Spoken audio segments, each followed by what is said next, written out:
Entonces, al saber que todos podemos hacer dermatología, esto es para todos. Esto no es porque uno no es que él sabe, no, todos podemos. Esto es para todos. Y la idea es que todos aprendamos cómo abarcar un paciente dermatológico, cómo evaluarlo y cómo sacarlo adelante. Bueno, nuevamente muchísimas gracias a Gabrica me hizo esta gran invitación.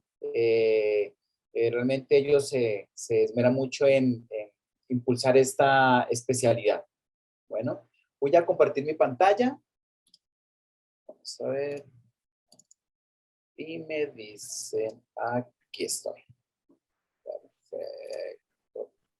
¿La ven? Sí, perfecto. Perfecto. Bueno, vamos a ver, repito, se ve, bueno, vamos a ver por aquí, se ve el puntero. Se ve tu puntero verde. Sí, se ve. Voy a cerrar un poquito por aquí. Ok.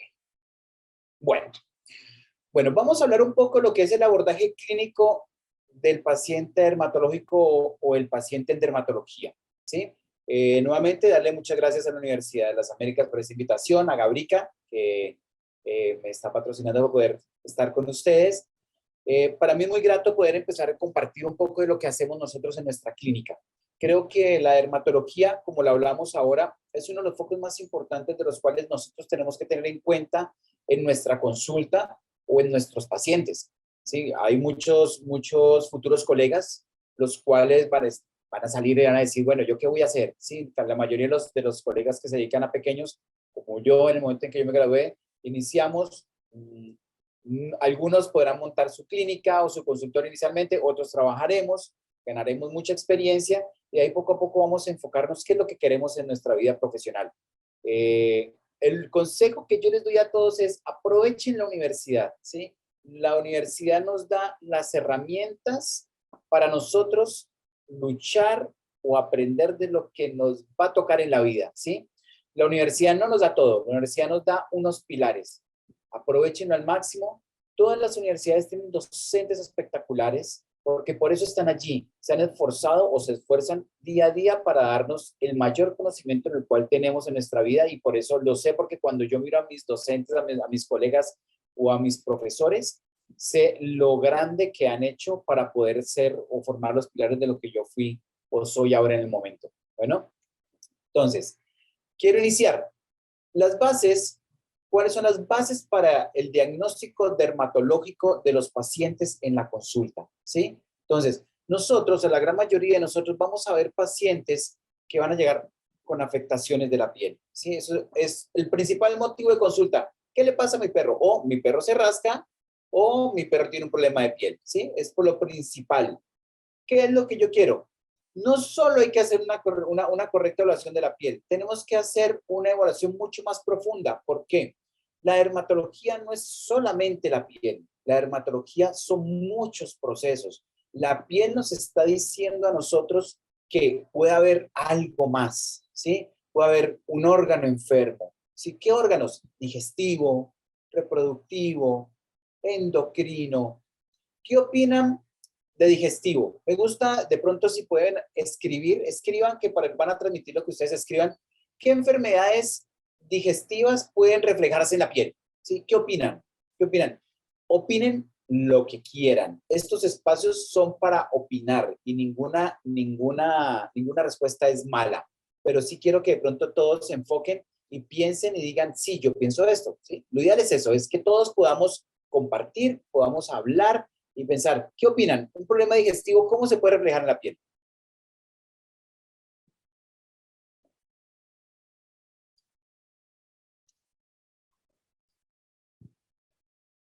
Veo que están escribiendo bastante.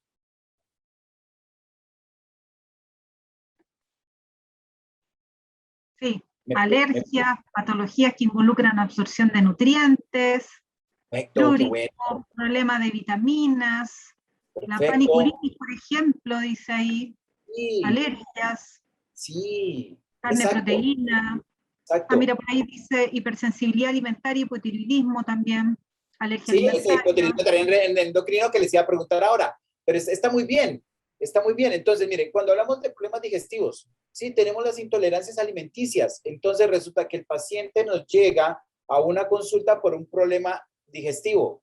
Y resulta que ese problema digestivo se empieza a reflejar en la piel con caída de pelo, con alopecia, con algo de prurito. Y resulta que este paciente puede ser un paciente alérgico alimenticio y nos está reflejando su problema en la piel. O pueden haber intolerancias alimenticias, las cuales se empiezan a reflejar en la piel. ¿Sí? Reproductivo. Claro que sí, los problemas reproductivos se pueden reflejar también en el sistema tegumentario. Cuando tenemos las enfermedades hormonales, el hipotiroidismo principalmente también nos puede generar este tipo de problemas. ¿Ustedes qué opinan que puede tener este paciente que les estoy colocando aquí? ¿Sí? ¿Qué puede tener ese paciente? Este paciente es una raza nórdica, es un siberiano que tiene lesiones costrosas. Díganme 2 enfermedades, lo que se les ocurra. ¿Sí? ¿Qué tiene ese paciente? Cushing, pénfigo. Perfecto, pénfigo, muy bueno. Sí, claro, Lupus, puede ser un pénfigo. pénfigo folacio, Sí, está muy bien. sarna, dicen también. Puede ser sarna, claro. Recuerden algo, todo es demodex hasta que se demuestre lo contrario. ¿Sí? Todas las lesiones de piel se les debe hacer un raspaje o un raspado de piel y una tricografía. ¿Sí? Este paciente, aparte de tener pénfigo, al ser una raza nórdica, que lo veremos más adelante cuando hablemos sobre las razas, también tiene una deficiencia de zinc. ¿Sí? Entonces, él tenía deficiencia de zinc a nivel de su organismo y tenía diarrea, ¿sí? Porque tenía un síndrome de mala absorción, tenía una enfermedad hormonal, tenía un pénfigo, tenía deficiencia de zinc, ¿sí? Y aparte de eso, tenía hipotiroidismo. ¿Sí? Entonces, miren cómo solamente un solo paciente tenía 4 patologías, ¿sí? Entonces, es lo importante, aprender a correlacionar y entender que cuando nos llega un problema de piel, no nos enfoquemos en la piel, miremos más allá.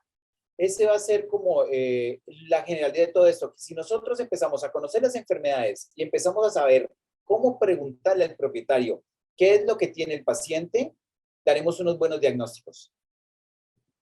Entonces, ¿qué opinan de este paciente? Yo les doy la primera idea. Es un felino de 10 años.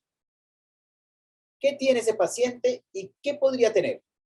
¿Sí? Yo veo que tiene alopecia, ¿sí? Pero tiene alopecia por prurito también. ¿Qué más puede tener ese paciente? Es un gato. Recuerden que los gatos son de otro mundo, ¿sí? Veo muchos felinos y los felinos todos tienen un problema diferente. Endocrino, dice Paz, o Sí, dermatofitos, muy bien, muy bien. hipertiroidismo. Sí, súper.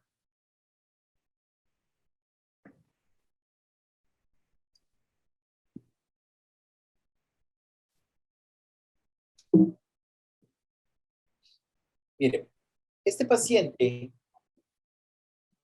esta es la temperatura, aquí no marca muy bien, tenía 39,3 de temperatura, ¿sí? Hicimos unas mediciones, tenía un tumor en la tiroides, el cual estaba generando un hipertiroidismo felino, y estas son las células, las cuales le hicimos la citología y encontramos que también tiene un proceso tumoral, ¿sí? Entonces, era un paciente que tenía un tumor y le estaba generando un hipertiroidismo, ¿sí? Entonces, miren por lo que llegó, ¿sí? Él llegó, por aquí, dame un segundo, aquí. Él llegó así, ¿sí? Pero hacer una evaluación clínica buena, encontramos que ese paciente tenía más cosas, ¿sí?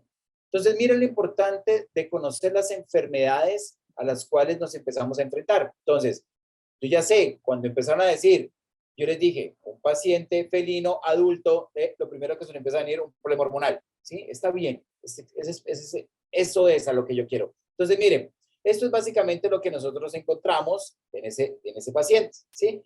¿Qué hacemos? Nosotros, la importancia de trabajar en equipo. Nosotros no hacemos ecografía, pero remitimos a servicios especializados a hacer ecografía, tomografía, ¿sí? Sé que hacer endoscopias, hacer ecografía. Entonces, miren, a ese paciente le encontraron riñones con glomerulonephritis o linfoma, nódulos linfáticos, como encontraron inflamación, en el colon tenía neoplasia y neoplasia en el cuello, que no puede descartarse directa con la pared esofágica. Entonces, ese paciente tenía un linfoma, ¿sí? El cual estaba generando a nivel de tiroides un hipertiroidismo, ¿sí? Entonces, miren cómo un paciente que nos puede llegar por una causa que no tenía nada que ver con un linfoma, terminó con un diagnóstico de linfoma, ¿sí? Solamente llegó porque tenía un prurito excesivo generalizado, ¿sí? Y era un paciente adulto. Entonces, empezar a clasificar las enfermedades según lo que nosotros vemos. ¿Qué vemos aquí? ¿Qué opinan?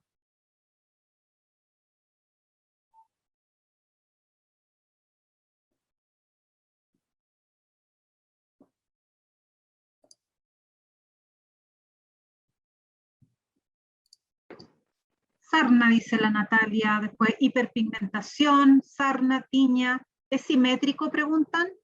¿Es simétrico bilateral?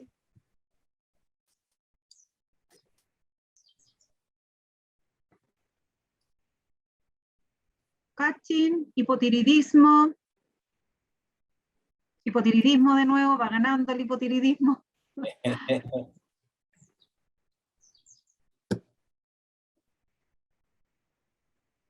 Pulgas. Perfecto. Miren cómo se abre la ventana de lo que nosotros podemos creer que puede tener ese paciente, ¿sí? Entonces, es muy importante poder identificar qué es lo que nosotros queremos. Miren, este paciente, lo que hicimos fue que evaluamos, encontramos una masa, la cual tenía 37.43 milímetros, ¿sí? 3.7 centímetros. Aquí en esta lesión resulta que era el testículo. Le mandamos a hacer una ecografía en el cual en el testículo derecho encontraron una lesión. Le hicimos una castración y encontramos esta lesión, ¿sí? El cual era un tumor, ¿sí? Una lesión tumoral.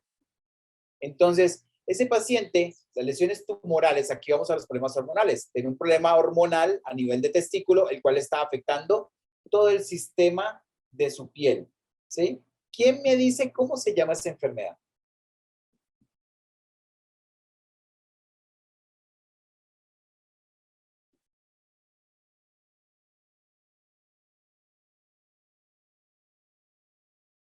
A ver, Carol, Paola, Paz, Parece Isaías, que no se Luis, animan. lo que quiera.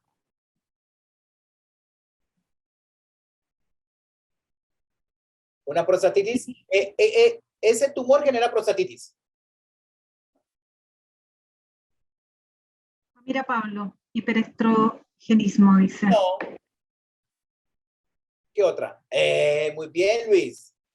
¿Sí? Tumor de células de Sertoli. Muy bien, Carol. Sí, eso es. Miren que si nosotros conocemos la enfermedad, vamos a pensar inmediatamente que un tumor de células de Sertoli lo que nos va a generar es una alopecia generalizada, el pelo de mala calidad. ¿Por qué estaba el pelo de mala calidad? Porque afecta el recambio epidermal y el folículo nuevo no va a salir. Siempre se queda el pelo viejo. Por eso se ve un pelo como de mala calidad. Y eso es lo que empezamos a ver. Bueno, no, muy bien, muy bien. Bueno, las enfermedades crónicas son parecidas y la piel se expresa totalmente diferente, ¿sí? ¿Qué quiere decir esto? ¿Hay cronicidad en las lesiones? Sí. ¿Hay enfermedades crónicas? Sí. Pero tenemos que identificar o conocer qué enfermedad es la que nos va a generar. ¿Todo esto para qué? Todo lo que yo les he estado diciendo durante estas diapositivas es qué es lo que yo le puedo preguntar al propietario, ¿sí? ¿Cómo abarcar? ¿Cómo yo llego a esa enfermedad? ¿Qué opinan de esas enfermedades? ¿Sí? ¿Qué opinan? ¿Qué piensan? Pensemos, dígame primero, ¿cuál es la enfermedad o qué podría tener el paciente que está a la derecha?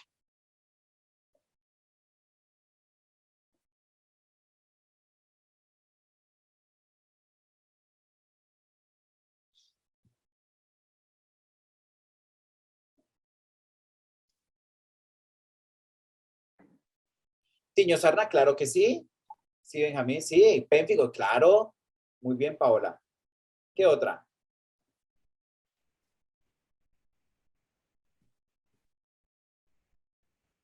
Pénfigo, sí, Marcela, sí. Miren, es un Demodex. Entonces, mire la diferencia. Para mí, cuando yo veo un paciente así, yo pensaría exactamente lo mismo. Para mí eso es un Demodex, ¿sí? Pero era, perdón, yo pensaría que era un pénfigo, pero un Demodex. Y este otro jovencito de acá tiene un pénfigo, ¿sí? Miren la diferencia. Son enfermedades muy similares clínicamente, físicamente, pero el hacer un adecuado diagnóstico, ¿sí? O una adecuada anamnesis nos va a llevar a un mejor diagnóstico, ¿sí? Miren la gran diferencia. Si uno era un Demodex, el otro es un pénfigo. Bueno, mira, entonces, conocer cómo comenzó y se desarrolló el problema a través de la anamnesis. Lo que yo les estaba, las diapositivas anteriores fue exactamente eso, ¿sí? Lo que yo quería era que exploremos o entendamos que la anamnesis es lo más importante en el momento de la consulta dermatológica. ¿Por qué? Porque el propietario tiende a tener el 50% de la información, ¿sí? Nosotros como médicos estamos capacitados, pero el paciente no nos habla. ¿Quién nos va a hablar? Nos habla es el propietario. Entonces, el propietario va a saber cuándo empezó la enfermedad, cómo se desarrolló, cada cuánto le están dando medicación. Nosotros, usualmente, o hoy día, por medio de confinamiento, ¿qué empezamos a hacer? Empezamos a hacer las videoconsultas, pero como tal, hay algo que tener muy en cuenta. La dermatología no se puede hacer por videoconsulta. Yo tengo que tener el paciente en la clínica, ¿sí? Entonces, ¿nosotros qué hacemos? Le decimos al propietario, envíe el paciente, o nosotros vamos por el paciente, y con el paciente realmente en la consulta, yo ya puedo realmente hacer la videollamada y hablar con los propietarios. ¿Qué suele ocurrir? Muchas veces va el paciente, pero va con la señora que cuida al bebé, ¿sí? Entonces yo le pregunto a la niñera, ¿hace cuánto se rasca? No sé, no tengo ni idea. Entonces, siempre es muy importante tener una comunicación directa con el propietario. Algo que hay que tener presente. Nosotros, ¿qué sí podemos hacer? Un control. Yo puedo hacer un control de cómo va la evolución de ese paciente, pero nunca hagamos una primera consulta por videoconsulta, ¿sí? Sí o sí, nosotros tenemos que ver el paciente. Es muy importante. ¿Por qué? Porque yo necesito mirarlo, tocarlo, tomar muestras. Yo no puedo dar un resultado clínico sin conocer la evolución de ese paciente. ¿Claros hasta allí?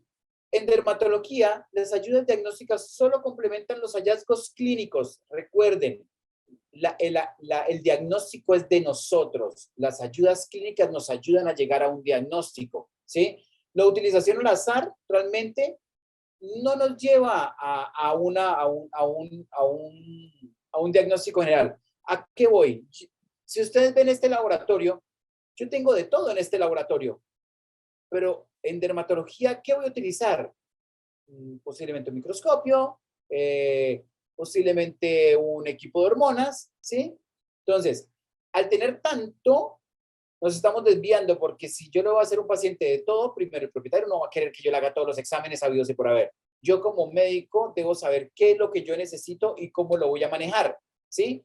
Por eso, yo realmente, ¿qué voy a utilizar en dermatología? En dermatología, ¿qué tengo que tener? Una lámpara de Wood, debo tener un dermatoscopio, y debo tener otras ayudas diagnósticas, ¿como qué? Como un test para dermatofitos, unas placas para tomar unas citologías de piel, tener unas tinciones. Sí, realmente, si yo voy a enfocar en un área de dermatología, debo tener exactamente lo que yo necesito para dermatología. No debo llenarme de muchos equipos que posiblemente no voy a utilizar. Yo no voy a tener un equipo de rayos X, pues si no voy a utilizar rayos X, o si realmente voy a tener un equipo de rayos X y lo voy a utilizar una vez a la semana, pues realmente no es viable. Yo prefiero invertirle a un microscopio, el cual yo voy a utilizar constantemente.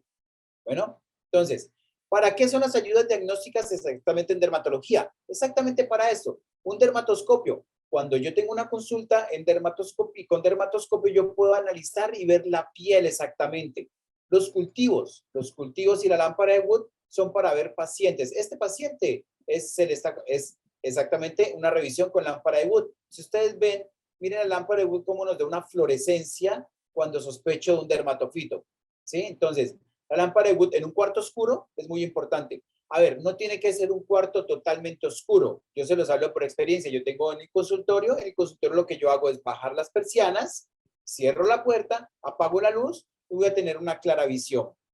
Y los test de dermatofitos me van a servir ¿para qué? Para cultivar en el consultorio y tener un diagnóstico. Para que tengan una idea, a este paciente yo le tomo una lámpara de Wood y donde hay fluorescencia voy a tomar una muestra, ¿sí? Pelo. Lo voy a colocar en el medio de cultivo y lo coloco a cultivar. El medio de cultivo tiene que tener algo muy presente. Los DTM, en este caso, yo he pasado por muchos medios de cultivos. Creo que este es fácil manejo, se consigue también muy fácil y vamos a tener diagnósticos igual de rápidos, pero tienen una entrada que es como una caja de Petri en el cual yo puedo tomar una muestra y mirarlo mucho más fácil. ¿Sí? Entonces, tienen que tener en cuenta esto. El cultivo se va a colocar rojo porque es positivo, pero a mí me interesa es que se forme siempre una colonia. ¿Sí? De allí es donde yo voy a tomar la muestra. Algo que quiero que tengan muy presente todos, que lo veo mucho cuando veo pacientes o pacientes remitidos. Llegan con un raspado donde dice positivo para macroconidias, o le encontramos macroconidias 3 cruces o levaduras 3 cruces. Inmediatamente empiezan a manejar terapia antimicótica. Les digo, no. Tienen que tener en cuenta la macroconidia que yo encuentro en una piel de un paciente directamente son macroconidias de alternaria, es pasto, ¿sí? La macroconidia es el resultado del cultivo, es el fruto, ¿sí? Yo no puedo encontrar esto aquí, en este paciente, porque esto se demoró aquí 21 días en cultivarse y formar una colonia. Yo leo la colonia en el microscopio e identifico la macroconidia del dermatofito y le coloco el nombre. ¿Sí? Nosotros no, algo que de pronto quiero que aprendan. Nosotros no diagnosticamos hongos, ¿sí? Nosotros diagnosticamos dermatofitos. ¿Sí? La palabra real o adecuada es dermatofito. Que tenemos muchos dermatofitos, sí, pero ¿cómo los clasifico o cómo los identifico? Por medio de un cultivo. Yo cultivo, identifico Macroconidia microsporum canis, Macroconidia microsporum gypsum, ¿sí? Macroconidia trichophyton mentagrofites, ¿sí? Y yo le coloco el nombre. Pero mientras tanto, para mí, este paciente tiene un dermatofito hasta que yo no lo cultive y lo identifique. Bueno, y la dermatoscopía o el uso del dermatoscopio me sirve para identificación de las lesiones o hay lesiones profundas. Este es un paciente que tiene un pioderma profundo en el cual ustedes ven cómo se ve la piel brillante y le hicimos una ligera presión en la piel y va saliendo líquido. De ese líquido es donde yo tomo muestra y lo voy a mirar al microscopio o previo a una tinción, ¿sí? El camino diagnóstico debe ser sencillo, recurrir a metodologías simples. Miren a lo que me voy. Yo no necesito equipos de última tecnología para poder diagnosticar en dermatología. Necesito un microscopio, unas tinciones, un portaobjetos, cubre objetos, y con eso yo inicio a trabajar, ¿sí? Debe estar planificado desde la primera consulta de forma clara, ordenada y racional. ¿Qué quiere decir esto? Que yo debo tener siempre el mismo orden para revisar los pacientes, ¿sí? Los pacientes en la clínica los revisamos desde la punta de la nariz hasta la punta de la cola. Después de haber revisado de la punta de la nariz a la punta de la cola, los acostamos y los revisamos por debajo. Siempre revisen los pacientes por debajo. Siempre revisen las almohadillas de los pacientes. Siempre revisen por debajo. Siempre revisen las arrugas. Siempre revisen los oídos, ¿sí? Lo importante que es que nosotros tomemos siempre el mismo modo de manejo de los pacientes, ¿sí? Debe ser acorde a la correlación de lo encontrado en la reseña, anamnesis y examen clínico. ¿A qué voy? Que si yo sospecho de que ese paciente tiene una dermatitis alérgica por pulga, pues yo no lo voy a mandar a una biopsia, ¿sí? Que si yo sospecho que ese paciente tiene un pioderma, ¿sí? Un pioderma superficial, un problema bacteriano, pues yo no voy a mandar un cultivo micológico, ¿sí? ¿Por qué? Porque yo debo correlacionar lo que me está diciendo el propietario con lo que tiene el paciente y con lo que yo tengo en mi mente, ¿sí? Y con eso yo me voy a formar en mi mente qué es lo que yo quiero o el plan diagnóstico, el plan de trabajo para ese paciente. Por eso vamos a ver durante esta charla, ahora sí vamos a entrar en la charla, ¿sí? Los 5 pasos importantes para el diagnóstico de esos pacientes. Primer paso, realizar una reseña y una buena anamnesis, ¿sí? Lo que yo les he estado hablando durante estos momentos, durante las primeras diapositivas. ¿Por qué? ¿Por qué esto? Muy importante. Se los coloco porque son pequeñas cosas que yo he visto durante todo el tiempo. Nombre del propietario, teléfono, dirección, perfecto. Nombre del paciente, el sexo, la edad, la raza, el peso. Todo esto es muy importante. ¿Para qué? Para saber y empezar a clasificar las enfermedades, ¿sí? Paciente si es macho, qué edad tiene. Yo empiezo en mi mente a formar un mapa de las enfermedades que producen en ese tipo de pacientes. Esto es muy importante, ¿sí? Siempre la identificación, lo que les decía, el carácter es más que importante. Yo les digo algo, a veces los propietarios llegan con pacientes que son inmanejables y yo les digo, yo no soy domador de fieras, yo no domo leones ni domo tigres. Yo veo pacientes o el paciente se deja manejar o se deja manipular o se deja colocar un bozal o lo tengo que tranquilizar o sedar. No, doctor, a mí no me quiero, yo no quiero que lo tranquilice porque le va a colocar anestesia. Listo, perfecto. De otro lado, yo no lo puedo manejar, ¿sí? ¿Por qué? Porque ante todo está nuestra integridad como médicos. Recuerden, ustedes trabajan con las manos, ustedes trabajan con los brazos, nosotros trabajamos con la nariz, con los ojos, con todo. Un paciente agresivo es un potencial daño para nuestra integridad. Y si el propietario no le es capaz de colocarle un bozal, ¿para qué me lo llega a mí? Que menos se va a dejar de mí, ¿sí? Entonces tengan en cuenta eso. Es muy importante evaluar el paciente, porque si yo sé que ese paciente no se va a dejar evaluar, realmente les digo, mire, de otro lado, no lo hago, ¿sí? Primero está nuestra integridad como médicos. La triada, el triage, es muy importante tenerlo presente. ¿Para qué? Primero, identificar si es una consulta de urgencia o no. 2, ¿cuál es el motivo de esa consulta? Si realmente es una consulta dermatológica. Es muy importante tener eso presente. Si no, ok, clasificar ese paciente en donde, mira, llegó por un problema dermatológico, pero resulta que este paciente es de cuidado crítico. Empezar a clasificar a esos pacientes realmente si son dermatológicos o no. Temperatura, peso, frecuencia, tanto cardíaca como respiratoria, el pulso, ¿sí? El tiempo de llenado capilar. ¿Todo esto para qué? Para saber si ese paciente es un paciente normal o es un paciente que realmente requiere un proceso de urgencia. Que si hay urgencias dermatológicas, sí, las hay. Y hay muchas. Hay pacientes alérgicos que llegan en urgencia. ¿Por qué? Porque se han rascado tanto que se han hecho laceraciones muy severas, ¿sí? La condición corporal es muy importante. ¿Para qué? Para empezar a clasificar a ese paciente si puede tener una posible enfermedad hormonal, como un paciente con hipotiroidismo, o realmente es un paciente que es obeso, ¿sí? Entonces es muy importante que tengamos presente todos esos pasos. ¿Para qué? Para empezar a clasificar ese tipo de enfermedades. Y vuelvo y se lo repito lo que les dije hace rato. Con una adecuada amnesis podremos tener casi un 50% de nuestro diagnóstico. Si yo sé qué le voy a preguntar a ese propietario, porque yo ya sé cuando ese paciente se coloca en la mesa de consulta, en mi mente ya aparecieron un sinnúmero de enfermedades. Yo les voy a decir más o menos cómo lo hago yo. Ese paciente llega a consulta y yo les digo, ¿tu perro se rasca? Sí, doctor.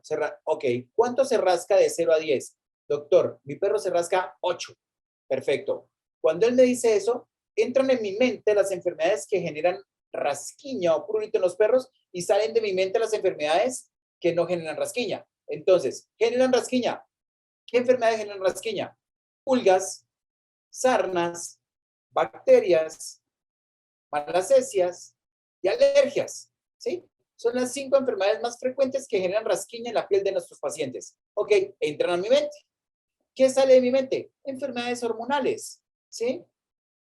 O inmunomediadas, ¿sí? Un hipotiroidismo sale de mi mente, porque en un hipotiroidismo no vamos a ver prurito, ¿sí? En un pénfigo no vamos a ver prurito, ¿sí? Entonces, miren cómo empezamos a clasificar las enfermedades. Yo automáticamente empiezo a hacer preguntas específicas. Ok, sospecho que ese paciente tiene pulgas. Ok, ¿utilizas antipulgas? Sí, doctor. Ok, ya sé que no es pulga. Una opción, o algo diferente. ¿Utilizas tabletas de protección para pulgas o algún ixoazolina? ¿Cuáles conocemos en el mercado? Netsgar, Bravecto, Simparica, Credelio. Sí, tenemos todo este tipo de opciones hoy día, afortunadamente, los cuales son una ayuda para nosotros. Si a mí me dicen, mire, sí, yo utilizo, ¿cuándo fue la última vez? ¿Sí? Porque una cosa es utilizarla. Sí, doctor, yo lo utilizo. ¿Cuándo la dio por última vez? Hace un año. No, no da. ¿Sí? ¿La di hace cuánto? ¿Un mes, 2 meses, 3 meses?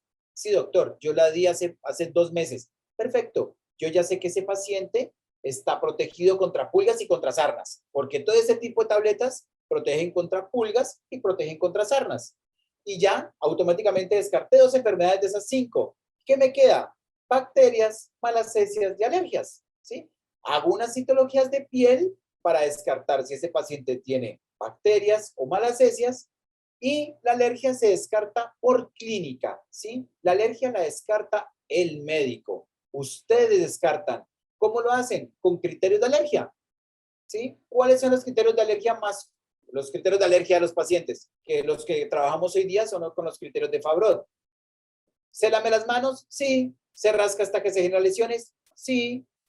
¿Vive dentro de casa más del 70%? Sí. ¿Sus oídos están con eritema o ha sufrido otitis o se ponen rojos esporádicamente? Sí. ¿El borde de sus orejas tiene lesiones?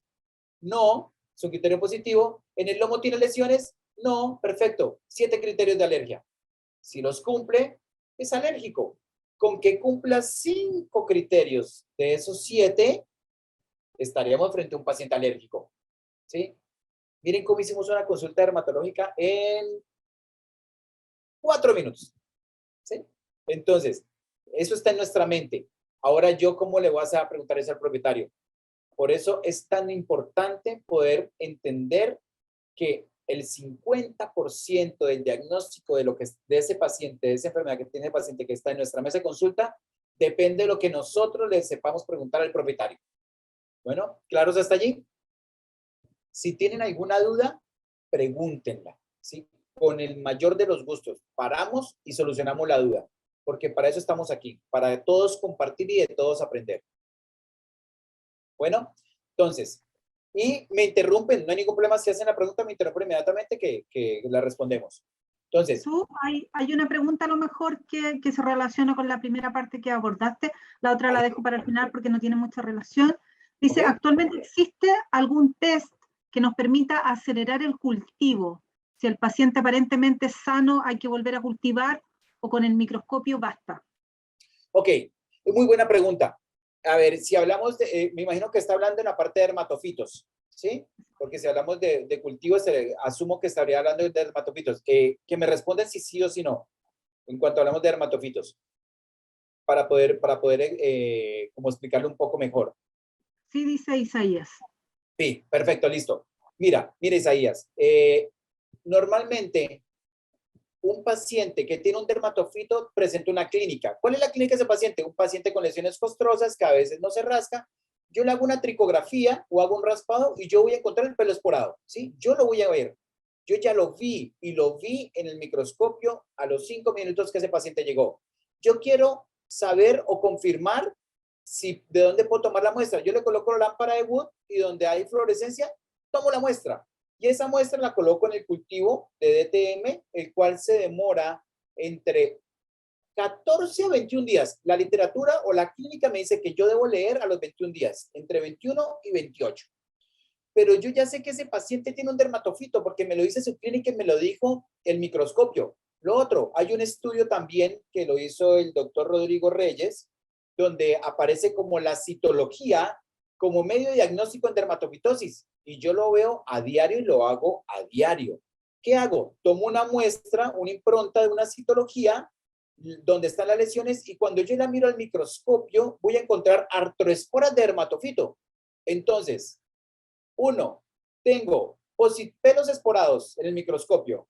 Tengo artroesporas de dermatofito en la citología.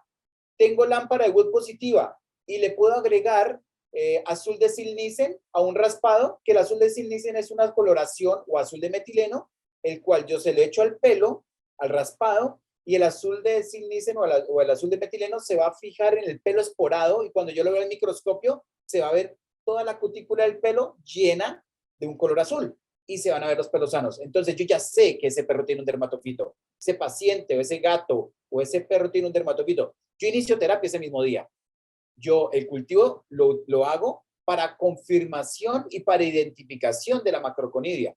Pero te hablo desde mi punto personal. Yo de una manejo itraconazol, terapia tópica con baños de clorexidina miconazol, y a los 21 días, yo lo que hago es que si veo que es un trichofito mentagrofites, me gusta agregarle terbinafina tópica. De resto, va a ir muy bien, ¿sí? Va a ir muy bien. O sea, yo recomiendo el cultivo más como en la parte ética de que sepamos de que sí hay un dermatofito, identifiquemos la causa, ¿sí? Identifiquemos cuál es la macroconidia que nos está afectando allí. Bueno, espero haber sido claro, ¿sí? Gracias, Jesús. Ok, bueno. Razas. Entonces, miren, cuando yo pregunto la raza o cuando tengo un paciente que se sienta allí en nuestra mesa de consulta, ¿qué voy a pensar? ¿Qué enfermedades, aquí los voy a poner a participar ustedes, los dos primeros, a ver, ¿qué enfermedades son comunes en el labrador? Dígame, dos enfermedades.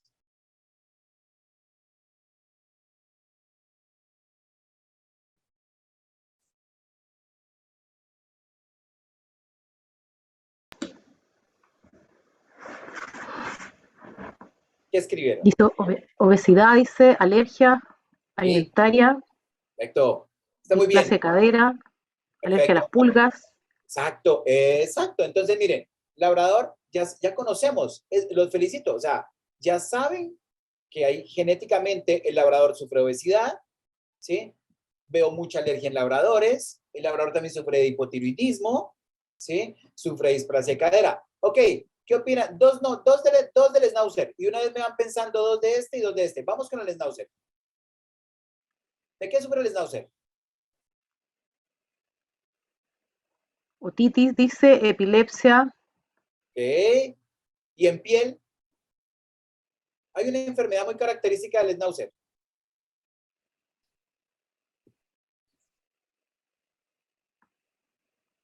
5, 4, 3, 2, 1. coagulopatías. No, síndrome de comedones del Schnauzer. ¿Sí? Miren, miren lo importante de conocer la raza. ¿Sí? Síndrome de comedones del Schnauzer.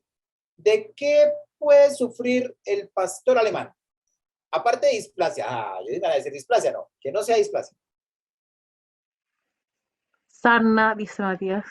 Sí, hay una enfermedad dermatológica del pastor alemán. DAP, alergia a las Sí, pulgas. sí. Otra. 5. Pérfigo, Sí. 3. Ay, pero hay una específica del pastor alemán. 3. 2. dermatitis acral, pioderma profundo, dermatitis atópica, Pioderma hotspot. profundo del pastor alemán. ¿Sí? Es una enfermedad muy característica del pastor alemán en cuanto a dermatología. Y los quiero ver con una enfermedad dermatológica de esta raza, del Doberman.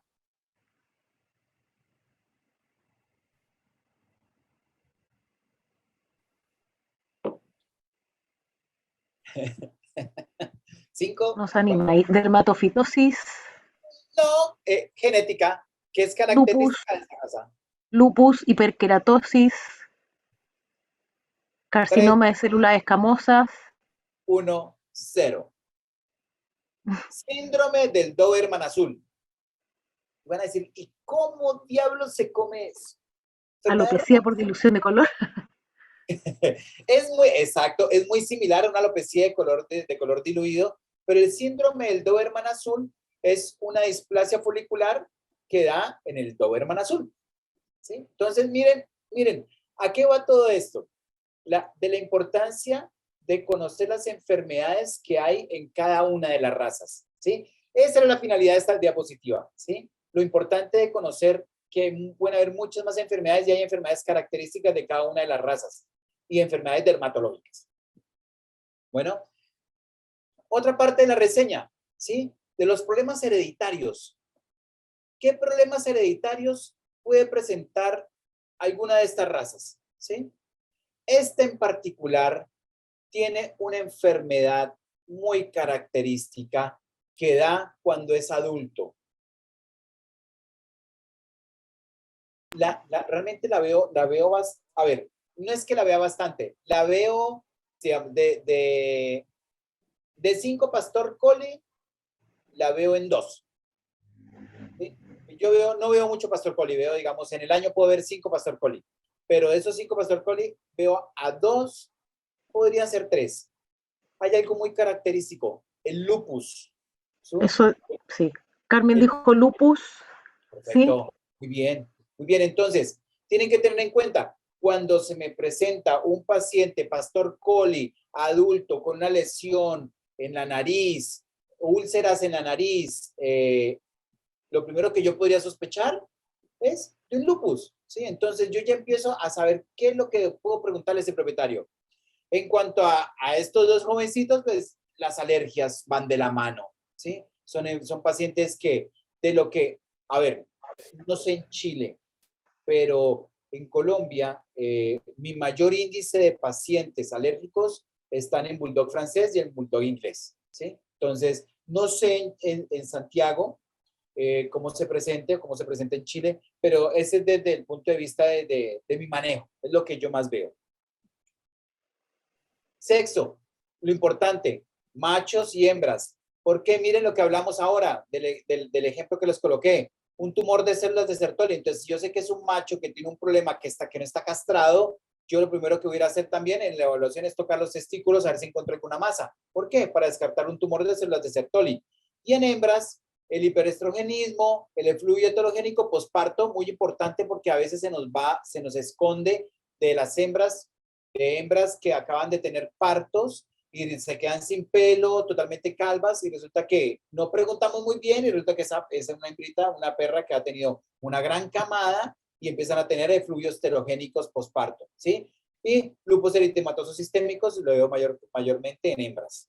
Bueno, la edad, muy importante. Vamos a empezar a ver pacientes senior, ¿sí? Como este paciente. Este es un paciente que me acompañó durante bastante tiempo, en el cual tenía una lesión sobre este lado. Ahí la propietaria le estaba marcando la lesión. A este paciente, que era un paciente, él tenía en esa época 9, 10 años.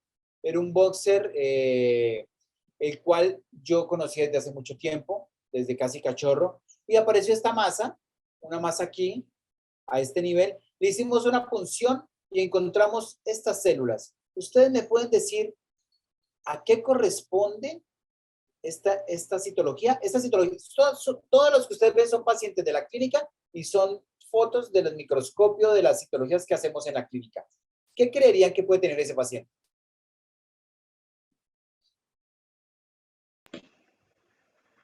Dice mastocitoma, dice Carol. Perfecto, Carol. Muy bien. ¿Sí? Un tumor de células redondas, que es el mastocitoma. ¿Sí? Lo que vemos aquí son mastocitos con determinado grado de granulación. ¿Sí? Vemos degranulación de mastocitos, el cual nos da la clínica, un boxer. ¿Sí? A ver, el boxer, a pesar de que, o sea, el boxer puede sufrir de cualquier cosa, de cualquier tipo de tumor. Es la raza que sufre casi el 80-85% de la mayoría de los tumores, pero por eso lo importante es hacer una adecuada clínica, hacer un buen examen clínico, hacer una punción y determinar qué es lo que tiene. Sí, tiene un mastocitoma. Ese paciente le hicimos un procedimiento quirúrgico, quitamos gran parte de la lesión, tuvo calidad de vida durante un año, al año volvió más agresivo y ya procedieron realmente a que ese paciente descansara.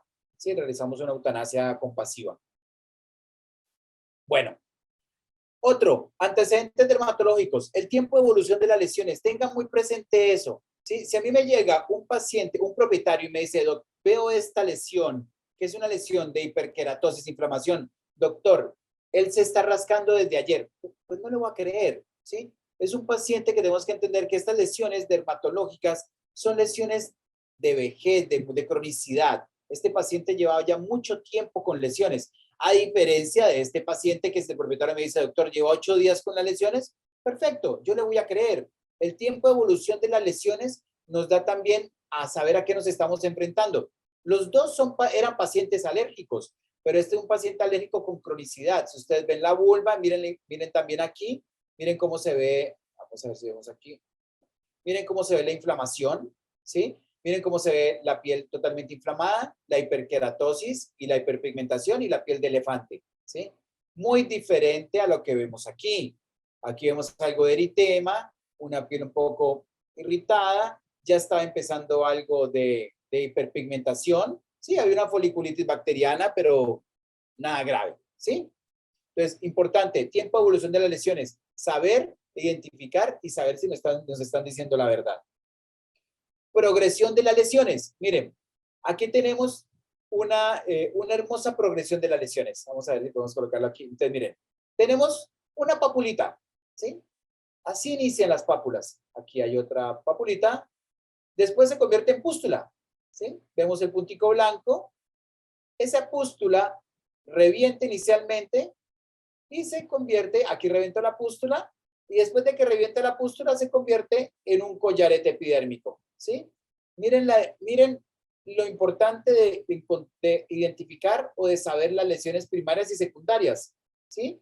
Aquí no, muchos van a decir que parece un dermatofito o es un hongo. Sí, no, recuerden que no todas las lesiones redondeadas son hongos. Algo muy característico de los collaretes epidérmicos es que encontramos un aro descamativo, pero en el centro encontramos un aro de hiperpigmentación, ¿sí? ¿Sí ven la hiperpigmentación? Muy diferente. Entonces, mire, aquí ya está totalmente hiperpigmentado.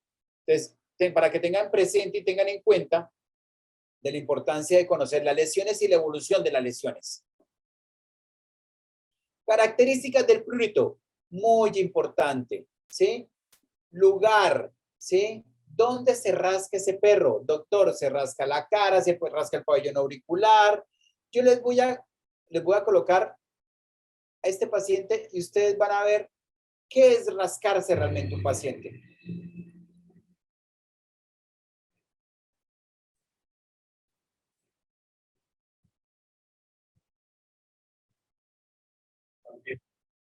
¿Sí? Eso es un prurito 10 de 10, ¿sí? Un paciente que se está rascando en consulta y que está desesperado es porque tiene un prurito de 10 de 10 que no soporta. Entonces, características del prurito, preguntarle intensidad y dónde se rasca, ¿sí? Porque muchas veces, o qué veo yo en la clínica, veo muchos pacientes alérgicos, los cuales solamente se caracterizan porque se lamen un poco las manos y se rascan un poco las orejas. Y el resto del cuerpo está sano y no hay lesiones. Y resulta que uno empieza a evaluar el tipo de prurito y empezamos a ver en medio de los dedos y están las pequeñas lesiones. Evaluamos un poco los oídos y encontramos que ahí encontramos lesiones, algo de sobrecrecimiento bacteriano, algo de levaduras, y empezamos a evaluar y a hablar con el propietario y resulta que termina siendo un paciente alérgico donde no había nada que hacer. O sea, sí o sí es alérgico. Terminan en test de alergias, en tratamientos para el control de la alergia ambiental, como oclaticinib, Apoquel, Cytopoint, algunos terminan con impulsos de corticoide, ¿sí? Otros con ciclosporina, ¿sí? Entonces, dependiendo, el prurito es muy importante porque el prurito nos empieza a clasificar las enfermedades. Una alergia rasca 10 de 10. Este paciente tenía una sarna, ¿sí? Pero una sarna contaminada con bacterias, entonces sumo el prurito de la sarna más el prurito de las bacterias, me da un prurito de 10, ¿sí? Pero hay sarnas que son muy tenues, ¿sí? Hay bacterias que nos dan un prurito tenue. Entonces, recomendación, evaluar nivel de prurito y localización del prurito. Intensidad, muy pruriginoso, moderadamente pruriginosa, levemente pruriginosa, prurito compulsivo o apruriginosa, ¿sí? Ese es como medimos las características o la intensidad del prurito. Y eso nos lo dice el propietario y nos lo dice el paciente. Forma del rascado. Recuerden algo muy importante. Los pacientes se rascan de 5 formas. Entonces, ¿cómo se rascan los perros? Esto es algo que yo les explico siempre. O sea, lo que yo estoy haciendo con ustedes es lo mismo que yo hago con el propietario. Yo les digo, ¿cómo se rascan los perros? Los perros se rascan lamiéndose, los perros se rascan mordiéndose, los perros se rascan frotándose contra objetos o contra las paredes, los perros se rascan sacudiendo la cabeza y los perros se rascan con las patas, ¿sí? 5 formas de cómo se rascan los perros.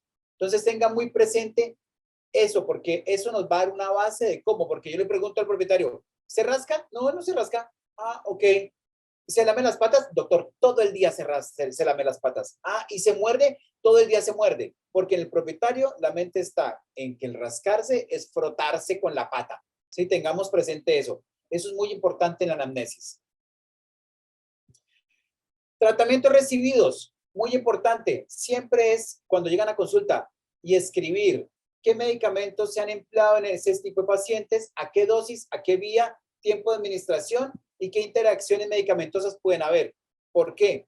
Me llegan muchos pacientes los cuales han recibido corticoide, ¿sí? Entonces, muy importante saber cuánto tiempo han recibido corticoide y a qué dosis. ¿Por qué? Porque yo tengo pacientes que han recibido corticoide a dosis altas durante un año y ya tienen un Cushing, ¿sí? Un Cushing iatrogénico. Pero también tengo pacientes los cuales llevan 4 o 5 meses con corticoides a una dosis que ni siquiera llega a ser inflamatoria. ¿Qué quiero decir? Me llegó ayer, lo vi ayer, un gran danés de 85 kilos de peso al cual estaban dando una dosis de 5 miligramos de prednisolona al día durante 4 meses. No le están haciendo nada. Si yo le decía, tú le estás aplicando mantequilla al pan. No le haces nada, es un brochazo, no le estás haciendo absolutamente nada. O sea, son pañitos de agua tibia. Sí, entonces el propietario me decía, ¿pero por qué? Le dije, porque no, ni siquiera le está alcanzando una dosis antiinflamatoria. Sí, no está haciendo nada. Entonces, durante mucho tiempo suministran medicamentos en los cuales no están haciendo efectos en el paciente. Pero ocurre lo contrario, que si damos mucho medicamento a dosis muy elevadas, pues llegan con efectos secundarios. Entonces, miren, este es un claro ejemplo, el cual a este paciente, es el mismo paciente. Este fue en la primera consulta y esto fue en el control. Era un paciente el cual tenía corticoide en altas dosis orales y aparte de eso, el propietario le estaba aplicando cremas con triconjugados en las lesiones. ¿Qué le generó? Un Cushing. Miren el adelgazamiento de la piel y miren esta pústula, una macropústula, son pústulas gigantes. Miren lo grande de esta pústula. Esto que ustedes ven aquí, porque van a decir, ay, doctor, ¿esos puntos negros qué son? Porque me suelen preguntar, son comedones. Cuando yo veo, los comedones son acumulaciones de queratina dentro del folículo. Cuando yo veo un paciente con comedones, automáticamente sé que hay un proceso hormonal mezclado allí, sobre todo cuando veo comedones en el abdomen. Entonces, este paciente tenía un Cushing por abuso de corticoides, tanto orales como tópicos. Le quité los corticoides, miren, aquí está la cicatriz donde estaba la pústula, ¿sí? Quedó solamente la cicatriz, solamente retirándolos, ¿sí? Yo ni se la reventé, no le hice nada, ¿sí? Solamente retiré los corticoides y empezamos, obviamente, paulatinamente, porque llevar un paciente que lleva casi un año con corticoides tenía un Cushing iatrogénico y hay que hacer un proceso especial para poder retirar esos corticoides. Bueno, respuestas a medicamentos, voy exactamente lo mismo. Si yo le digo a los propietarios que vienen casi siempre de otros colegas remitidos, me dicen, ¿qué está consumiendo? Está consumiendo ketoconazol, perfecto, o grisofulvina, o itraconazol. Yo les digo, ok, ¿cuánto tiempo llevas dándolo? Doctor, llevo 30 días. ¿Hay respuesta a la medicación? No. Ok, ya sabes que no es un dermatofito, porque si fuera un dermatofito, yo hubiera respondido al tratamiento que te mandaron. Entonces, saber la respuesta a las medicaciones, porque a veces el propietario llega diciendo, no, es que tiene un problema de hongos, tiene un problema de hongos. Dije, no, los dermatofitos, si fuera un problema de dermatofito, ya se hubiera curado. No, doctor, es que me dijeron que tenía un dermatofito, pero no se cura con la medicación. No, no era un dermatofito. Sí, es otra cosa. Entonces, hay que buscar qué es la otra cosa. Bueno, la anamnesis, muy importante. El medio ambiente, sobre todo cuando tenemos enfermedades de origen zoonótico, hoy día la convivencia con personas o con otras mascotas y tenemos un paciente el cual tiene un problema dermatológico, debemos preguntar, ¿vive o no vive con otras personas? ¿Vive o no con otros pacientes o con más animales? y si ese paciente vive adentro o afuera, y si ese paciente tiene lesiones o no tiene lesiones. ¿Por qué? Por las enfermedades zoonóticas. En este caso, aquí tenemos las lesiones de dermatofitos. Es una lesión de un paciente que tenía un dermatofito y el propietario también lo tenía. Y estas eran otros pacientes con lesiones de dermatofitos más pequeñas. Este paciente que nos llega a consulta, automáticamente yo le puedo preguntar al propietario, ¿ustedes tienen pacientes? ¿Tienen lesiones? Sí, doctor. No, doctor. Muy importante. ¿Por qué? Porque las enfermedades zoonóticas están a la puerta de la entrada, tanto al propietario como a nosotros, como los médicos veterinarios. Hoy día el cuidado o la tendencia es, cuidémonos nosotros, cuidemos las mascotas y cuidemos el medio ambiente, ¿sí? Entonces, una sola salud para todos. Este paciente tenía criptococosis, perdón, tenía esporotricosis. Entonces, es un paciente de alto riesgo tanto para el médico veterinario como para el propietario, ¿sí? Tengan presente eso, porque esos pacientes pueden generar lesiones muy severas en los propietarios. ¿Como cuáles? Como estas, ¿sí? Este es un propietario el cual tenía un gato con esporotricosis y se le pasó la esporotricosis a él y miren cómo se va comiendo literalmente las manos o las uñas de los propietarios. Esto es un llamado de atención para nosotros. Siempre, siempre tratemos de que si vemos que es una enfermedad que puede ser de efecto zoonótico, utilicemos protección. Afortunadamente hoy día utilizamos tapabocas obligatoriamente. Que se nos vuelva costumbre a nosotros utilizar tapabocas, ¿sí? Porque nos estamos protegiendo. Bueno, otra área o algo, otro ítem es la inspección. General y particular. ¿Por qué? Porque yo debo mirar el paciente de adelante hacia atrás y de atrás hacia adelante.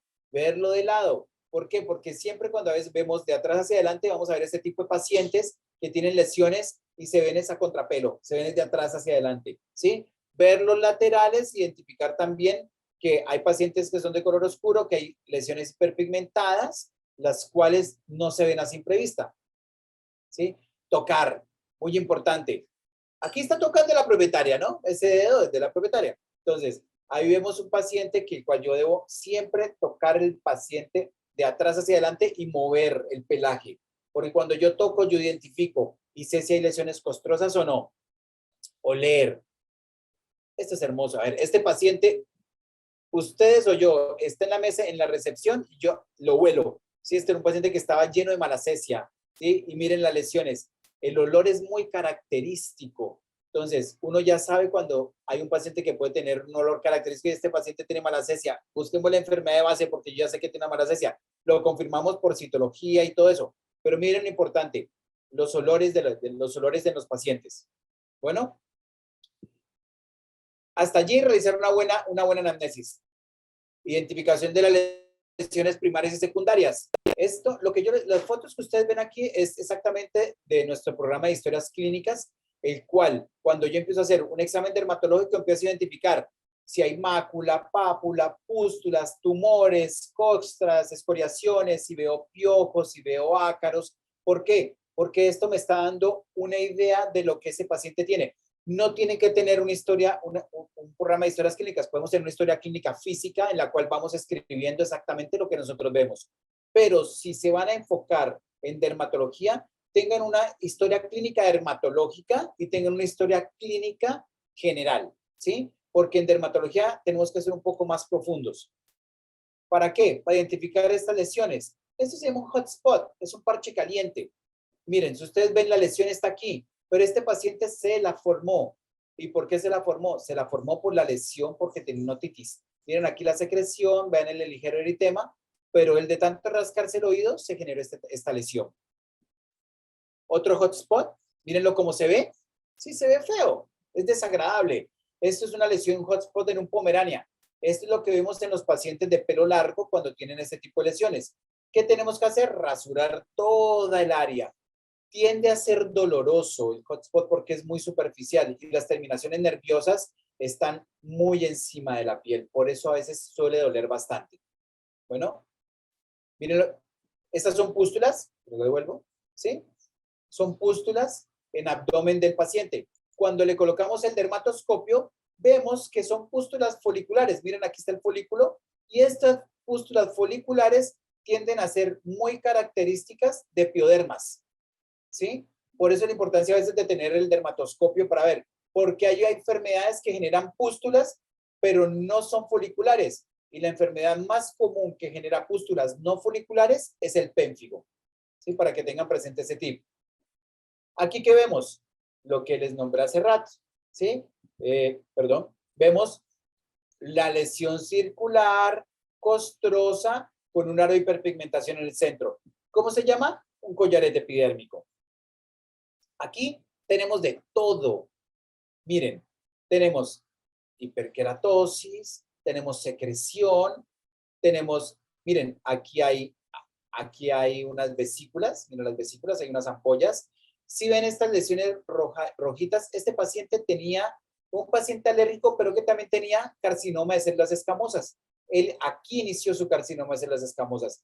Estas ampollas reventaban y cuando reventaban generaban estas úlceras.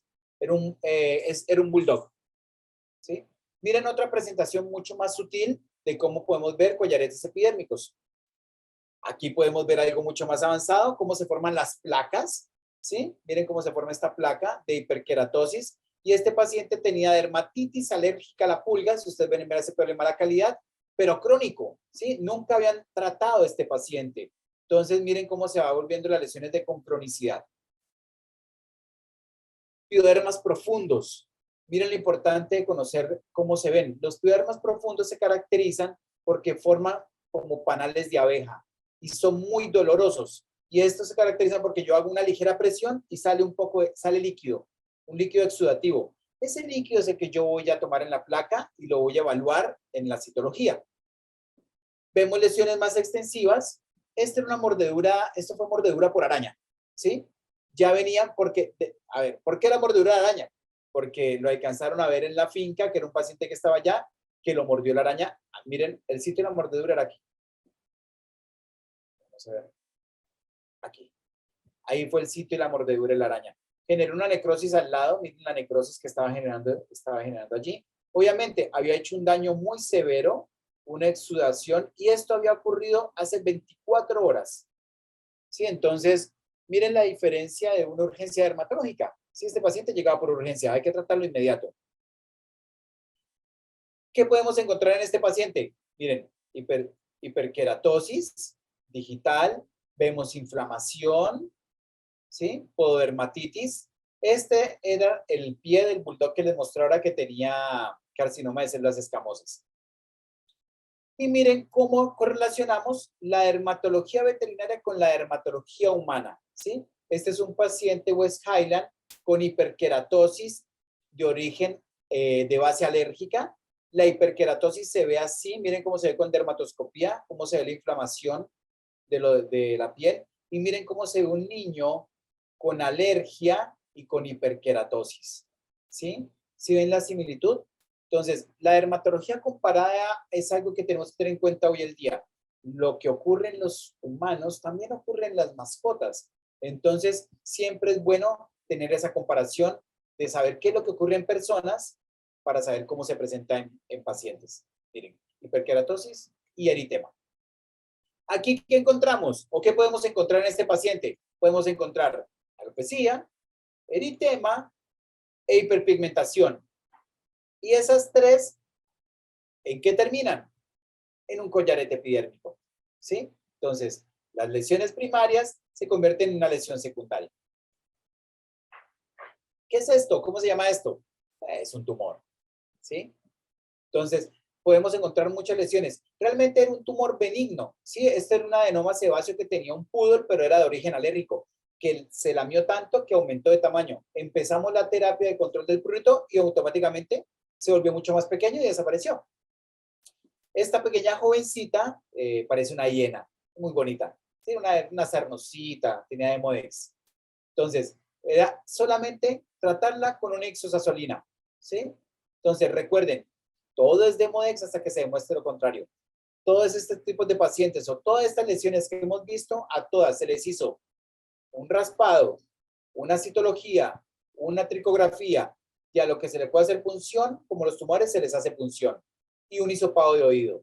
¿Sí? Mínimo 5 muestras que podemos tomar. ¿Cuántas muestras debemos tomar? Las que sean necesarias. Nosotros tomamos entre 5 a 7 muestras por cada paciente, las cuales se evalúan todos durante un proceso de 15 minutos para que ese propietario llegue y durante todo ese proceso de 45 minutos tenga una consulta, una evaluación del paciente, una buena anamnesis, una toma de muestras, un diagnóstico y un plan de tratamiento. ¿Sí? Y salen con una fórmula. Entonces, todo eso es abarcar una sola consulta. Tercero, determinar el patrón de distribución. ¿Por qué? Si esa lesión es localizada, si es en una región o es generalizada. ¿Para qué? Porque cada enfermedad tiene una distribución de lesiones. Miren aquí, dermatitis alérgica por pulga. Sabemos que las lesiones en dermatitis alérgica por pulga se pueden dar en la base de la cola, en la región ventral, vemos en el centro, en el abdomen, en la cara interna de los muslos, y se ven así. Otro, dermatitis alérgica por contacto. Muy común que los productos que utilizamos para lavar o trapear las casas generan irritación, pero lo van a ver siempre, es casi siempre en la parte de abajo, porque es lo que tiene contacto con el piso. Por eso en las dermatitis alérgicas por contacto, el problema siempre es todo lo que tiene contacto con el piso en la región ventral, ¿sí? Los oídos también son muy característicos. Y la boca, ¿por qué? Porque están lamiendo el piso a veces. O tienen contacto con el abdomen, ellos se lamen y se pasan el químico a la boca. Entonces empiezan problemas de boca. Los piodermas, como el impétigo, que fue la foto de las pústulas que les mostré hace rato, era un impétigo, se caracteriza porque genera pústulas en el abdomen y pústulas en las axilas, ¿sí? Entonces, cada enfermedad tiene su dermograma. Por eso es muy importante que tengamos en una historia clínica un dermograma del paciente para ir colocando las lesiones que van presentando. Bueno, ¿claros hasta allí? Sé que estamos sobre el tiempo, por eso voy un poco rápido. Quiero como tener lo más importante para ustedes. Hacer una lista de los diagnósticos diferenciales.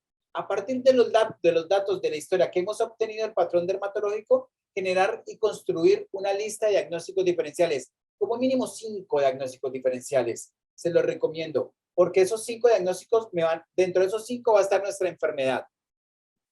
Y para terminar, utilizar con criterio los métodos diagnósticos. ¿Para qué? Lo que hablamos ahora, un raspado cutáneo, un tricograma, una citología, un cultivo, una histopatología si lo necesita, una biometría hemática, una química sanguínea o un perfil endocrino.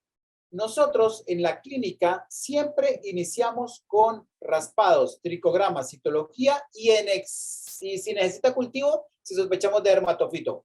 Ya esto, cultivo si lo necesita, y esto ya es por fuera de la clínica, una histopatología, ya eso lo remitimos a otro lado. Quiero mostrarles con videos muy cortos cómo se hacen los raspados. Esto es básicamente lo que nosotros hacemos en la clínica. Un raspado. Y si sospechamos de que ese raspado tiene un dermatofito, le colocamos de una vez el azul de silice o el azul de algodón o el azul de metileno. ¿Sí? Así lo hacemos. ¿Cómo hacemos un cultivo? Es un poco larguito porque algo que quiero que tengan presente, siempre desinfecten con alcohol el área donde van a tomar el cultivo para que no se contamine. El alcohol mata a todos los hongos ambientales que pueden contaminar ese cultivo. Es muy importante, siempre. A mí me pasaba, se me contaminaba el cultivo y me crecía un penicilio o un aspergillus, pero era porque se contaminaba. ¿Sí? Entonces, si aplican un poquitico de alcohol, van a matar todos esos hongos y se me va a cultivar el que yo quiero. Este era otro medio de cultivo que yo utilizaba anteriormente.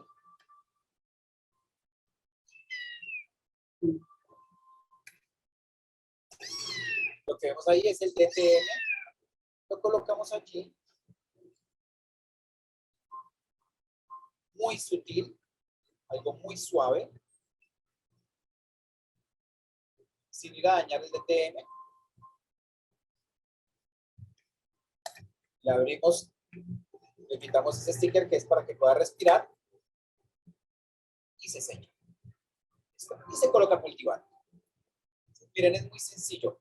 Los invito a que todos a que cultiven en sus clínicas. ¿Cómo tomamos una citología? Esta es la citología para piodermas profundos, donde yo debo levantar esa costra profunda, ¿sí? Que parece un panal de abejas, lo que les decía hace rato, y yo de allí es donde voy a tomar la muestra, ¿sí? Miren, con un hisopo, tomo un poquito de ese líquido y lo voy a colocar en mi placa. O lo pueden hacer directamente, ¿sí? Lo pueden hacer así.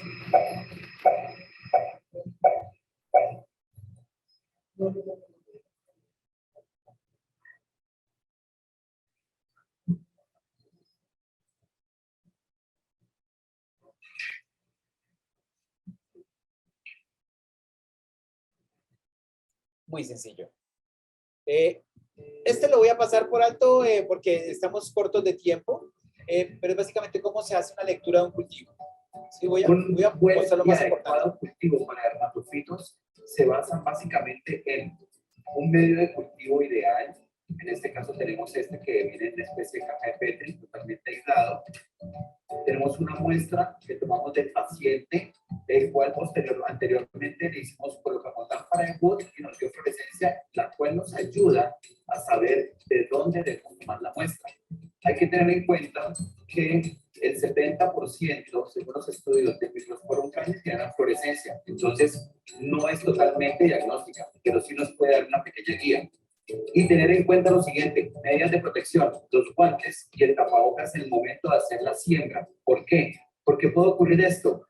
Esto es un cultivo el cual realizamos sin los medios adecuados para poderlo sembrar y nos dio un cultivo erróneo. ¿Sí? En este caso nos apareció un penicillium. Es un hongo ambiental, pero esto es un error diagnóstico por parte del médico. Se hizo mal la siembra. Por eso es muy importante tener siempre adecuados implementos y adecuados tapabocas, pinzas para la colocación y el posterior cultivo de la muestra. Bueno, y ahí básicamente es como hicimos anteriormente que la del gato, cómo se tomaba la muestra y después cómo se siembra. Este es cómo tomamos un cultivo para bacterias.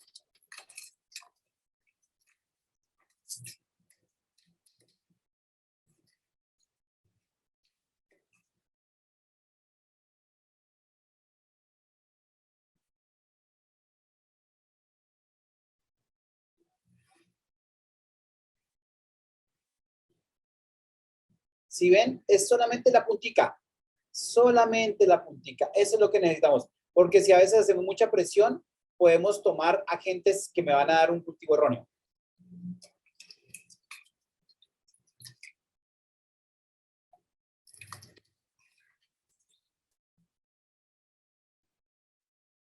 Bien, y así es como tomamos una biopsia en la clínica. Colocamos un poco de anestesia local alrededor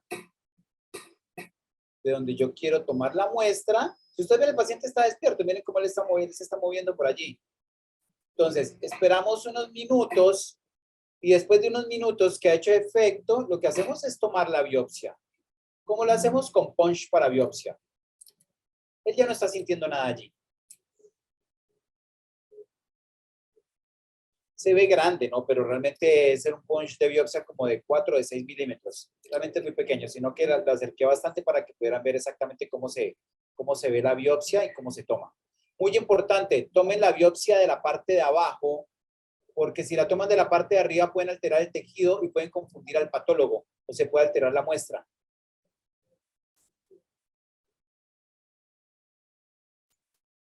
Y después suturamos.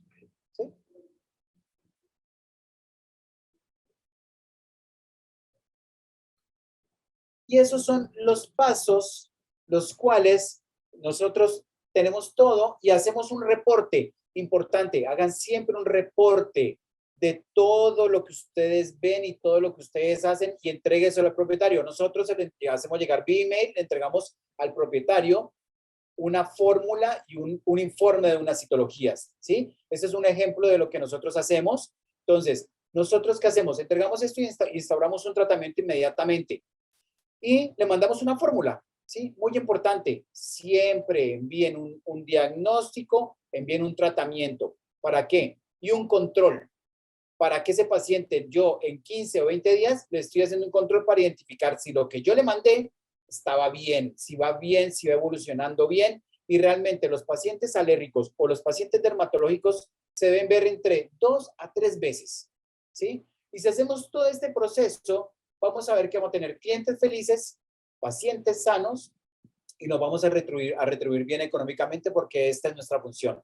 También vivimos de esto, es muy importante tenerlo en cuenta, pero tenemos que hacerlo bien.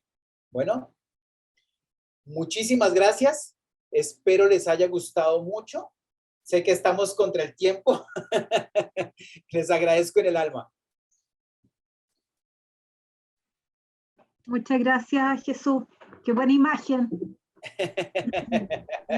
Los invito, cuando quieran venir a Colombia, que conozcan San Andrés. Perfecto, anotado. Tenemos algunas preguntas, ¿Vale? Jesús, para aprovechar el tiempo que nos va quedando. Okay. Mira, primero dice, buenas tardes, doctor, tengo una consulta con respecto a la cicatrización de heridas quirúrgicas. ¿Sí? ¿Se puede utilizar matico para ayudar a la cicatrización de una herida quirúrgica de esterilización en una paciente hembra? ¿Se puede utilizar por vía oral u otra vía? ¿Recomienda su uso? No sé qué es matico. No sé, no lo tengo acá. No sé qué es, qué componente tiene.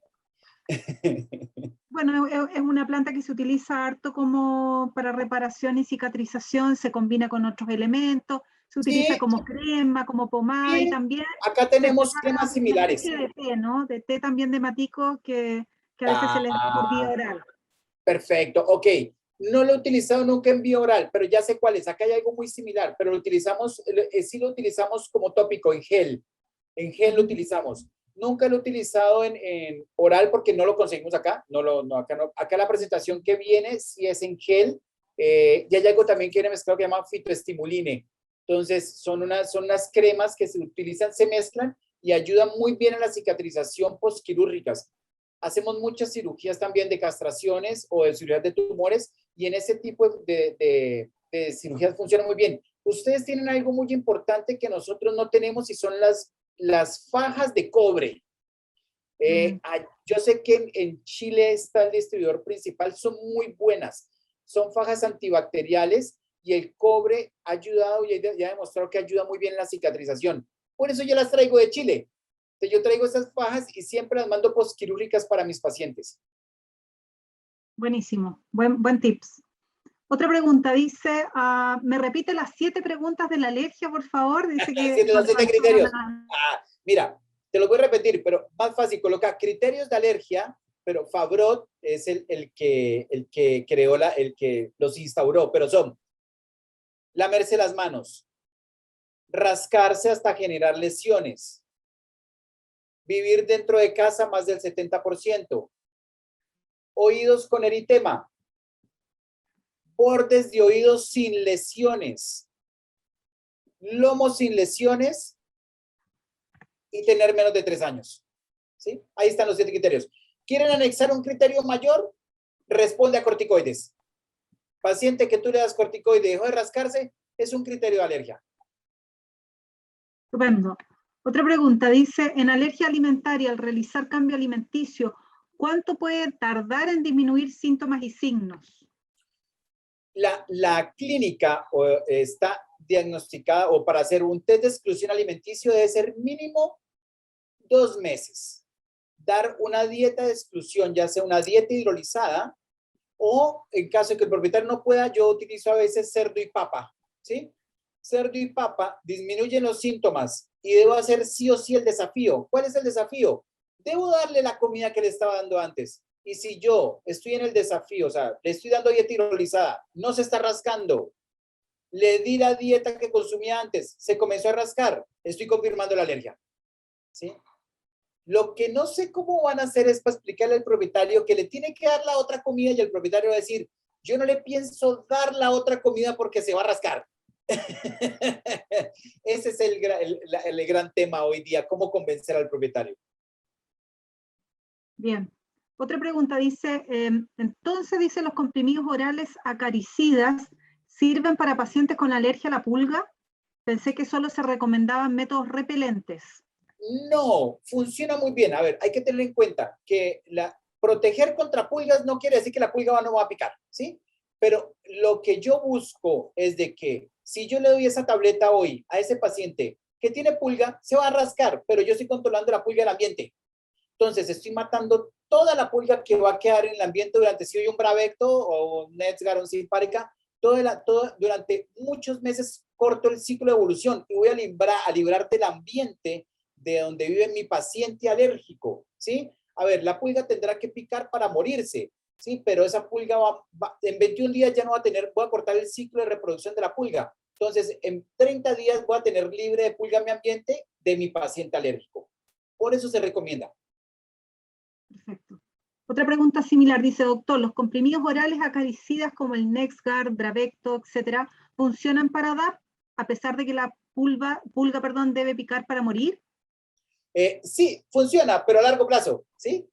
Sí, debe funcionar a largo plazo. A veces, yo lo que hago, si yo sé que el paciente es muy alérgico a la DAP, yo le mando una tableta, porque yo necesito controlar el ambiente, y le mando una pipeta repelente, ¿sí? Para que actúe ya. Entonces, en dermatitis alérgica por pulga utilizo los dos inmediatamente. En el alérgico, el que tiene dermatitis atópica canina, le mando la tableta para controlar la pulga del ambiente. Perfecto. Otra pregunta dice, ¿usted cuando da un corticoide prefiere que el paciente vaya a la clínica a inocular o darlo por vía oral paralelo al tratamiento que se aplique para la patología? Normalmente, a ver, eso es muy buena pregunta. A ver, el corticoide es bueno. Lo que es malo es el abuso del corticoide, ¿sí? El paciente llega a consulta y cuando llega a consulta, llega con crisis de alergia. Yo le debo aplicar algo ya para que se cure ese paciente, no para que se cure, para desactivar la alergia. Y posteriormente yo manejo entre 4, 5, máximo 6 días de corticoide post-consulta, porque yo sé que ese paciente le desactivo la crisis, le desactivo la alergia y yo ya miro si hay un contaminante para poderlo tratar. Pero sí o sí, casi todos se van con una dosis de corticoide, ¿sí? El corticoide no es malo. Tengámosle miedo al abuso. Muy claro. A ver, otra pregunta dice, doctor, ¿cuál es la relación de las lesiones con comedones y patologías de endocrinología? Mira, los comedones los veo muy frecuentes en pacientes con Cushing, en pacientes con hipotiroidismo y alguno que otro con Sertoli. Va muy relacionado, van de la mano, porque cuando hay una patología endocrina, se afecta el recambio epidermal, ¿sí? La relación del recambio epidermal se altera. Entonces, yo hago una tricografía y la fase del pelo está alterada, la anagen y el telogén. Entonces, al no haber crecimiento de pelo nuevo, ese folículo se tapona con queratina y yo empiezo a ver el comedón. Entonces, por eso, siempre que yo veo comedones, debo pensar que puedo tener por allí un problema endocrino escondido. A ver, una más. Dice, doctor, ¿existe esa alergia a los comederos? Dice, ¿plástico o metal? Sí, a los bebederos. Mira, está relacionada, a ver, yo siempre digo, si existe la alergia al agua, existe la alergia a cualquier cosa, ¿sí? Porque hay personas alérgicas al agua, ¿sí? Entonces, si existe la alergia al agua, existe la alergia. Y por lo general, sí, hay comederos o hay pacientes en los cuales el comedero le genera alergia y se ven lesiones muy circulares o muy afectada la cara. Sí existe, que si le he visto, sí. ¿Cuántas veces? 2, muy poca. Pero si tiene alergia a ese comedero, tendrá alergia a cualquier otra cosa. Entonces tendrá que ser tratado como un paciente alérgico y retirar el comedero y cambiárselo. Otra pregunta dice, ¿el papiloma puede generar una reacción alérgica o prurito? No, Los papilomas no generan prurito en los pacientes, generan lesiones, que si ese paciente por X o Y motivo se lastimó el papiloma o la lesión en la piel y se contaminó con una bacteria, sí puede haber prurito, pero el resto no. Perfecto. Si el raspado sale negativo para Demodex y si la signología clínica indica esto, ¿lo trato igual? Buena pregunta. Es raro porque si yo veo que tiene clínica de Demodex y no veo el Demodex, o no es Demodex o raspé mal, ¿sí? La culpa es de alguien. Hay que encontrar de quién es la culpa. Sí, por eso, si yo sospecho un Demodex es muy fácil verlo. Es más complicado ver un Sarcoptes, ¿sí? Pero un Demodex, si tienen duda, háganse raspados, 7 raspados, ¿sí? Entonces, pero es difícil no ver un Demodex, porque tú ves, o es un huevo, o es un Demodex muerto, o es un Demodex joven, o es un Demodex adulto, pero casi siempre lo ves. Aquí una pregunta, parece que cuando mostraste el procedimiento de la biopsia, dice, ¿se refiere a tomar la base sólida de la lesión de la biopsia? Sí, de la parte de abajo, de la parte de abajo. ¿Para qué? Porque el patólogo va a ver la piel. Yo trato de no lesionar tanto la piel, entonces yo la tomo de abajo para poderla retirar. Porque cuando la tomo así, puedo alterar las células de la piel. Recuerden que ustedes lo vieron macro, pero tiende a ser una muestra de 2 milímetros a veces. Entonces, si le hago mucha presión con la pinza, la daño. Entonces, voy a equivocar al patólogo. Si el patólogo no ve paciente, ve un pedacito del paciente. Entonces, yo debo darle la mayor información al patólogo para que tener un mejor diagnóstico. Otra pregunta diferente, dice, ¿utiliza ozonoterapia para lesiones de piel? No, pero sé que funciona muy bien. No tengo el equipo, pero es algo de lo que estoy pensando en incursionar con ozonoterapia y con láser.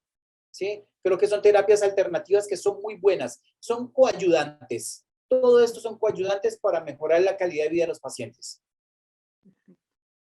Ya estamos terminando. Dice, ¿es verdad que los medicamentos multipropósito, antibacteriales, antihongo, corticoide, etcétera, en el caso de la otitis, al usarlos vía tópica, hacen estas como otitis crónica en el tiempo, ya que no se está tomando los exámenes correctos para saber qué agente causa la otitis?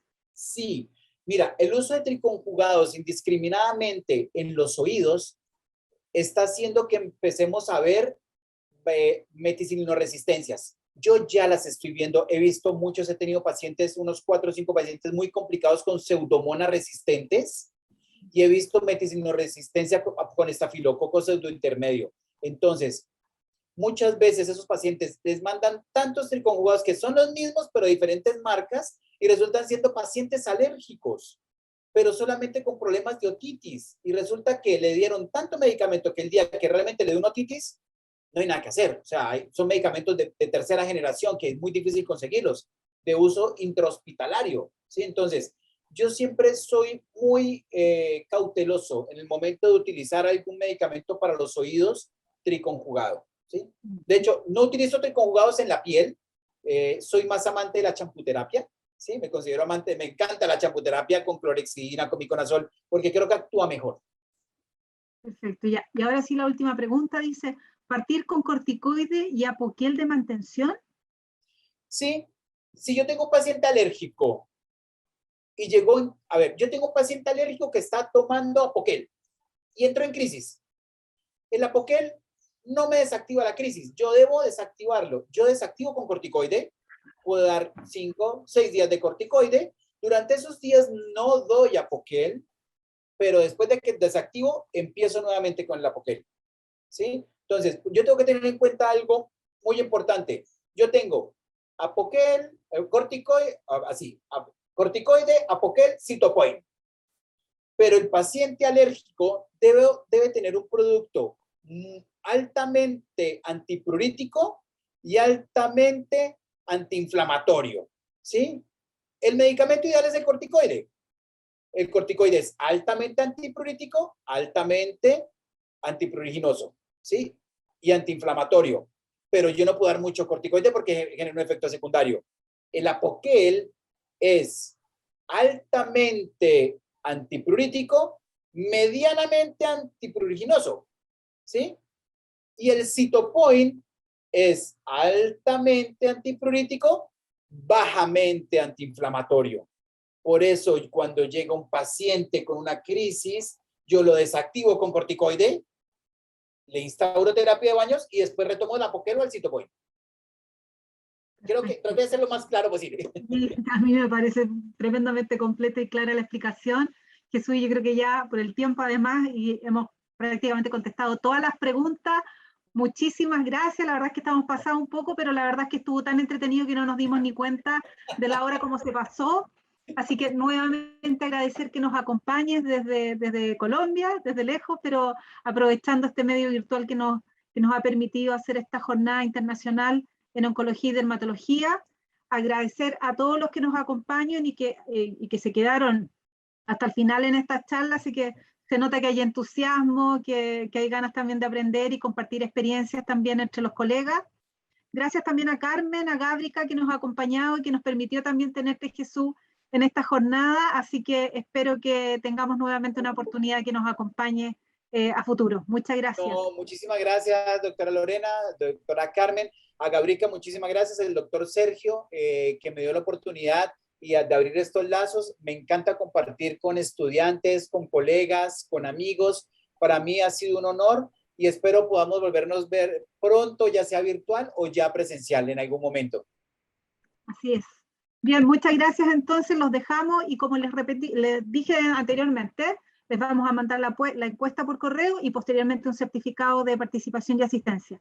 Así que muchas gracias a todos y un gusto también de compartir con ustedes. Y les vamos a compartir también la grabación solo a los asistentes. Así que muchas gracias. Nos vemos. Muchas gracias, adiós. Que esté muy bien. Muy bien. Feliz tarde. Chao. Igualmente. Chao, Carmen.